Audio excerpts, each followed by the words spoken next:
প্রথমবারের মতো বাংলাদেশে গান শোনাতে আসছেন পাকিস্তানি সঙ্গীত শিল্পী আইমা বেগ। আগামী 11 এপ্রিল ঢাকায় আসবেন এই গায়িকা।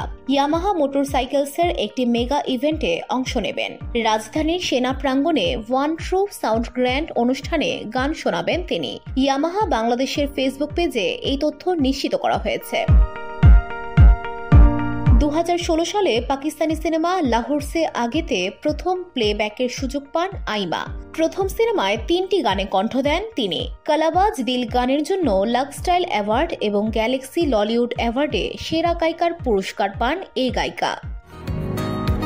বসুন্ধরা, উত্তরা, বনশ্রী, কুড়িল ও বাড্ডা সহ রাজধানীর বিভিন্ন স্থানে অভিজাত ও অত্যাধুনিক মানের ফ্ল্যাট কেনার এক নির্ভরযোগ্য প্রতিষ্ঠান প্লেজেন্ট প্রপার্টিজ লিমিটেড।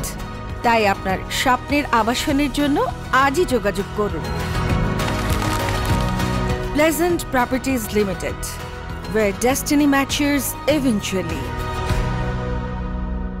এছাড়া 7 দিন মুহাব্বাতিন, দ্য ডাঙ্কি কিং, কফ কাঙ্গানা, বাজি ইত্যাদি সিনেমায় গান গেয়ে আলোচনায় আসেন আইমা। তার গাওয়া ফিতুর, আইটেম নাম্বার, গ্রুপ মেরা গানগুলো তরুণদের মাঝে ব্যাপকভাবে জনপ্রিয়। কোক স্টুডিও পাকিস্তানের 2017, 2018 ও 2019 3 মৌসুমে গান গেয়েছেন আইমা। এছাড়া 2022 সালে পাকিস্তান সুপার লিগের PSL সপ্তম আসরে আতিফ আসলামের সঙ্গে আগে দেখো ও গত বছর আলী জাফরের সঙ্গে খুলকে খেল থিম সঙ্গে কণ্ঠ দিয়েছেন আইমা। VOD Bangla news desk.